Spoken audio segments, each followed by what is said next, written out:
want to. Yeah. Better. This video will get 10 views. Watch. Oh yeah, I forgot. Why is it a moon thing just showing? Wait, why am I not allowing me to film? I don't let you film.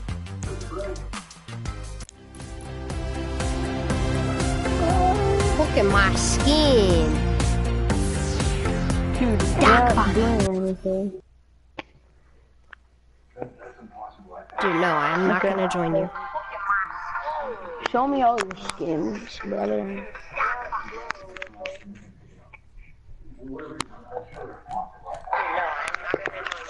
Duck on.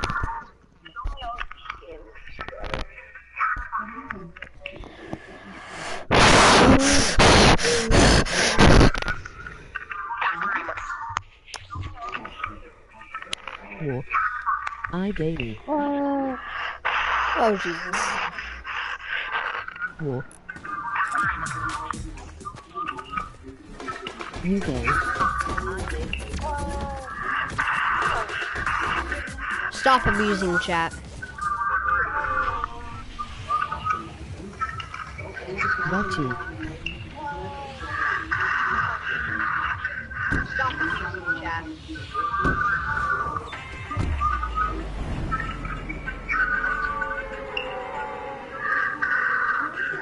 Listen to that song I just sang. Lick me.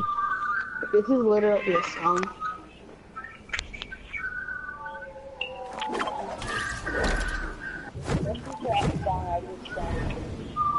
Happy? No, I'm not doing it.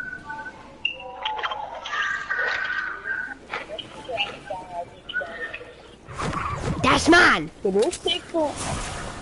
Dude! What? This take it just copyrighted in my video. Risk Taker's copywriting more. Our date. I'm so glad you finally met the ladies from my seance group. I've been home all night. Benny, I am serious. I literally just saw you. Yeah, What? What was I wearing? I don't know, a red hoodie. Oh my god! Where are my teammates when... Oh my god! Be there in 5 I love it when my teammates never land anywhere near me, but then they all huddle up right next to each other. If I'm not, do not. Oh talk my to me. fucking god. Just do This it. game is I'll explain later. ass. Funny, James. I can see you standing there in my driveway. That isn't me. James, stop messing with me. It looks exactly like you. It's not me. Get out of the house. Now. I'm not just going to do what you say. Not until you tell me what's up. Babe, this is not a joke. You have 3 seconds to tell me what's going on. Or I'm staying here tonight and turning off my phone. I can't believe you. You need to go. It's for your own safety. 2? Fine. If I tell you, will you go? Yes. Won't like it. Try me. Okay. You know how my mom left? Yeah. There's more to that story. What? You've been lying to me this whole time? You said you'd hear me out. Fine. My mom did leave. I love you. So this guy over there is really starting to freak me out. So tell me quickly so I can go. Okay. Who's in your driveway? Back by popular demand, we're once again going to talk about some of the most brutal things humans have done to each other in the name of punishment. It's quite hard to believe that in the past we sawed our prisoners in half, crushed their heads, removed their internal organs, burnt them at the stake, and sometimes just strapped them to a wheel and pulverized them until they were broken beyond repair. These specters of violence, as some writers have called them, were not Stop it, please. but served as a reminder that the public should stay in its place. In the end, such cruel and inhumane Bro, acts look it. 2 of my teammates are landing tilted. The other one's landing salty while I'm landing lucky landing. Wow. This was also sometimes called the skeleton. My teammates. Wow, we all like freaking want to participate together in this game to try to win. Yeah, totally. The victim's head was fastened to the top part of the egg, with his arms and legs being fastened to the bottom parts. The torturer could then bend the person into an excruciatingly painful position, breaking the body. Some say it was like the rack in reverse. As the rack pulled the person apart, this device crushed the person. It was created during the reign of Henry VIII, but there are also documented cases of it being used during the reign of Elizabeth I.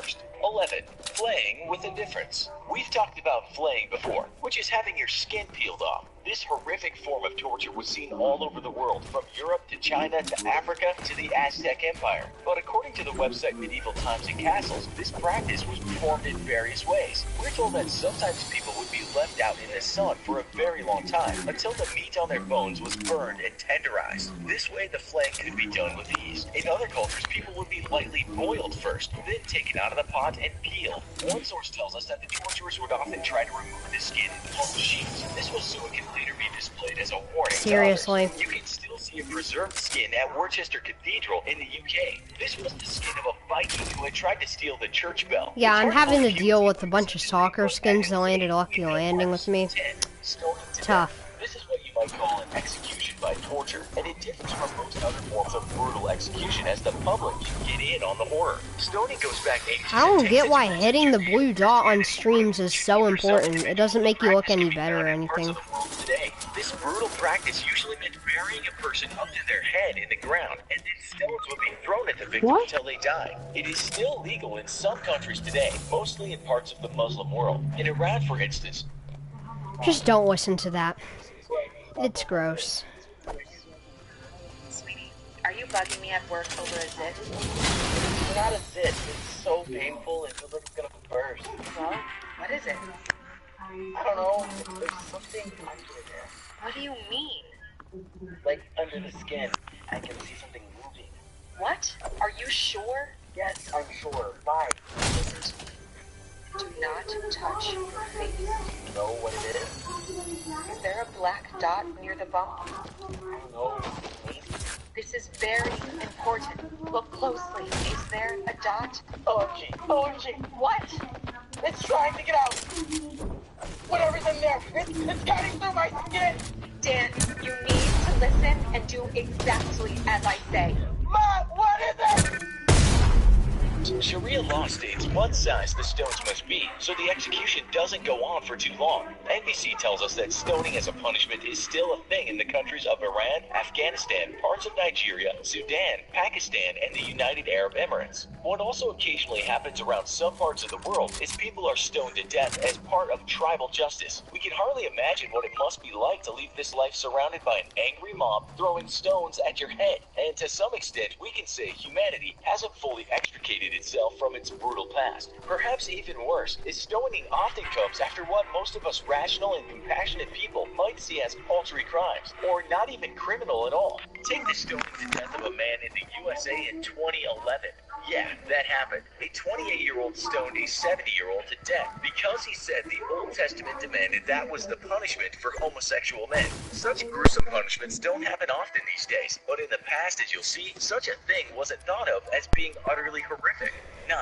The stretching ladder. This form of punishment in medieval Europe was quite similar to the rack. As you might know, rack 1.0 usually consisted of tying a person to a rack with a bunch of ropes attached to pulleys. The person would then slowly be pulled apart, or at least have their joints busted, as someone stretched them by turning a wheel attached to this contraption. But it seems this wasn't painful enough for some sadistic creatures of Europe, and so a similar machine was invented in which the person would be laid on spikes and then pulled apart. You can actually see this spiked rack at the Medieval Crime Museum in Germany. 8.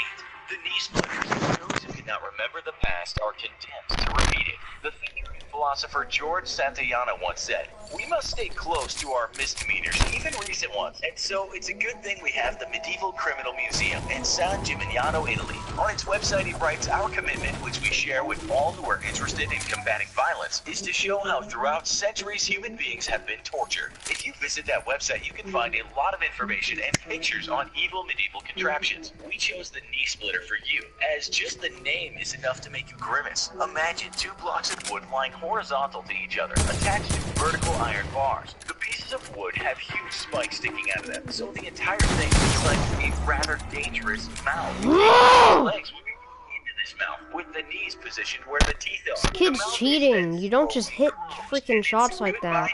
What you must remember too is that those I swear to God, I hit him in the freaking head. It would have killed him, but instead, this game is too garbage. I have to go. I'll be back. I've been home all night. It would almost always lead to a slow, painful death. People were not exactly rushed to the ER and then operated on under the aids of opiates and anesthetic. 7. The Branks. Unlike the knee splitter, Branks is a name that doesn't exactly describe the punishment. It's gone by other names though, such as Scold's Bridle and Witch's Bridle. It was basically an iron muzzle that would be fastened to a person's head, usually a woman. A piece of metal in the bridle would also force the tongue down so that the person couldn't speak. Okay, so it was uncomfortable, but it doesn't sound too bad. Maybe some parents out there wouldn't mind using a Branks on their kids, but the thing was, if you're wearing one of these things, it gave the public impunity to do what they wanted to you. This meant people would often be urinated on, covered in feces, and sometimes just beaten to death. You can see these things from around 1500 to 1800 in Europe. You can probably guess that this punishment was usually a result of a commoner speaking out of turn. There's also some cases of being used as a punishment to women for gossiping. It was to some extent the medieval version of having your social media account suspended. 6. Impale. People might have been impaled after they were killed using other means, but that certainly always wasn't the case. The good news is this punishment was fast and furious, rather than a long, drawn-out experience. It was long enough, though. Usually a large stick would be sharpened into a spike, and it would be put into the ground with the sharp sides pointed up. The pole was then greased. After this, a person would be lowered onto this spike, starting at the rectum. They would be pulled down as the stick traveled through their body while hitting organs. This usually killed people fast, but if the pole didn't hit any major organs, people would writhe and scream for hours. The Washington Post and many other sources tell us that people were impaled during the Armenian Genocide, which was as late as the early 20th century. 5. Keel hauling. This was one for the sailors, and it makes the plank seem quite reasonable. As the name suggests, people suffering this economy would be hauled under the ship's keel. The keel is like the spine or backbone of a ship, and the part that's usually built first. As punishment, sailors would be tied to a rope while the ship was moving and lowered into the water. They would be dragged under the keel, which was always in those days covered with very sharp barnacles. On top of nearly drowning, the person's skin and flesh would be ripped apart. Some reports tell us that sailors might even lose a body part. The outcome was often death. The modern equivalent of this could be roasting in the comment section of YouTube when no one agrees with you. Be smart. Don't get keel hauled. 4. Bamboo torture. People in parts of Asia love their bamboo. How could they not? You can eat it, you can use it as a cup, it makes a great scaffold, and you can build lots of things out of it. Add to this that the stuff grows at an incredible speed. In some species, almost 35 inches a day. It's also very, very strong. And you know what's coming next, don't you? Yes, it said sometimes people would be forced atop a growing plant and fastened rectum first. The thing would grow quickly and grow through the body of a victim. It was a very slow form of execution. Some reports state that this might not have happened, but hey, movie lovers, did you know you can watch TV on your phone? Discover over 100 TV. Various media and other sources say the Siamese or the Thais executed their enemies this way in the 19th century. 3. Animal stuff. If you saw our show on the Roman Colosseum of the past, you'll know all about the damnatio ad bestias. This was execution by animal, and it took various forms. You might be sat on by a trained elephant, and the crowd would roar as your guts spill. You might be thrown to the lions or pitted against a bear. Later over in China, you might be torn into part by 2 horses. While in the Middle East, one form of punishment was just being trampled to death by horses. The absolute craziest of animal-related punishments was a Roman one called polena culiae. It sounds a bit like one of those old Japanese game shows where people had to endure some nasty things to get a prize. It was worse though, as it ended with death. The process was simple. Put a person in a large leather sack. Fill that sack with animals such as a monkey, a snake, a dog, and maybe throw in a couple of chickens to spice things up. Tie the sack and throw it into the water. Maybe the modern equivalent of this has to be arguing about politics on Facebook and expecting a positive outcome. 2. Crushing in general. Countries all over the world, and well past the days on the Roman Empire, would have a form of punishment called crushing. If being drowned with animals is a strange concept, this one's as simple as it gets. You can crushed by something, mainly stones. In Britain and France, people might be pressed to death for not pleading anything in court. If you stood mute, you got pressed. They basically just wanted you to admit your guilt, which in many countries would have been untrue. In Britain, one person described crushing like this. He has a great weight of iron and stone laid upon him. His diet: 3 morsels of barley bread without drink the next day. If he lives beyond it, he has nothing daily. It might take a week to crush the life out of someone. Still, there were people that just wouldn't enter a guilty plea. 1. The Blood Eagle. This has to go down as the most creative way to die. A kind of macabre illustrated poem. Many of you know what it already is because you watched the show Vikings, but we'll explain for those of you who have never heard of the glorious Blood Eagle. This ritualistic form of execution takes the biscuit, really, and we think we'd rather take our chances with a sack full of angry animals drowning in a lake. This is how it's explained in the Viking sagas. Earl Einar went to Halfdan and carved Blood Eagle on his back in this wise: that he thrust his sword into his trunk by the backbone and cut all the ribs away from the backbone down to the loins and drew the lungs out there. Basically, your ribs are pulled through your back in the shape of wings, along with whatever else, and you become a bloody eagle. Which one of these is the worst? If you had to die one way, what would it be and why? Tell us in the comments. I'm Evan, and currently everything in my life is falling apart. Family, studies, everything. And all of it just because I didn't want to father at his word. And I wish I could just travel back in time or erase what I found out about him from my memory. It was hard to find anyone who didn't admire my father. Everyone did. My mother, me, his colleagues and partners. You see, he was a rich businessman with his own company, but he started from nothing. So of course, it's hard not to admire a man who did everything on his own and still remained a loving husband and father. And I totally wanted to be like him. I didn't want to take what I had for granted and wanted to be as hardworking as he was. And my parents knew this. So my mom gave me this idea to ask my father to become an unpaid intern at his company during the summer to learn the ropes. I'm not gonna lie, I loved this idea, and I thought Dad would love it too. But he was so hesitant about it, like he wasn't sure if I was needed there, and said that I should relax while I'm young. It was weird because he was always saying how a man should be hardworking even in his youth. I thought this was a test, but of course, the truth was much darker. Well, anyway, me and Mom finally got him to make me an intern, and I was working very hard helping with everything I could. And soon, everyone at the office started to like me so much, saying how much I resembled my father with my hard work. And I could see that my father was very proud of me for exceeding his expectations. I passed the test, I thought, and it made me work even harder. I knew I was working for my future, but soon something happened. You see, my father was very strict about dividing his work and personal life. He would never talk about his work while at home because he was fully concentrating on us, like a perfect father and a perfect husband. One day, my father went out to some meeting, and he was supposed to take me home that day. I thought he was busy, so I decided to just wait for him at his office since it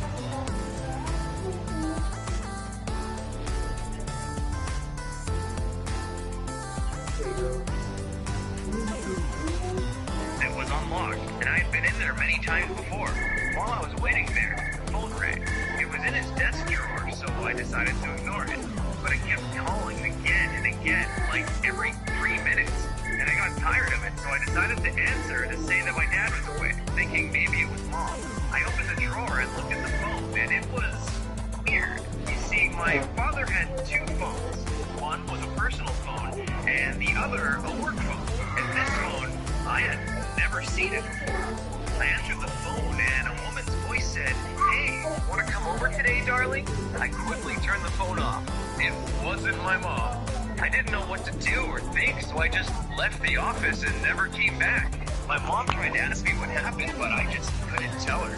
And I knew my father knew, but he just acted like nothing happened. That was the reason he didn't want me looking for him. From that point forward, I just actively avoided my parents because it was too painful for me to see them talking to each other and smiling. And I couldn't just tell my mom because I found out about it by snooping around.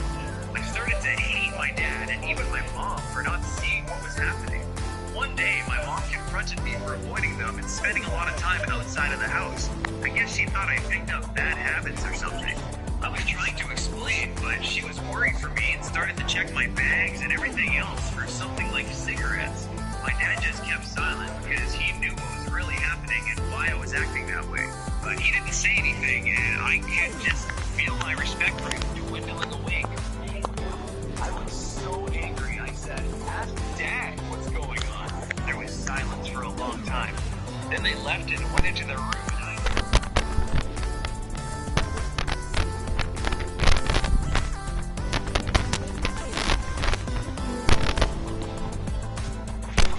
Hi. Happy. What? I'm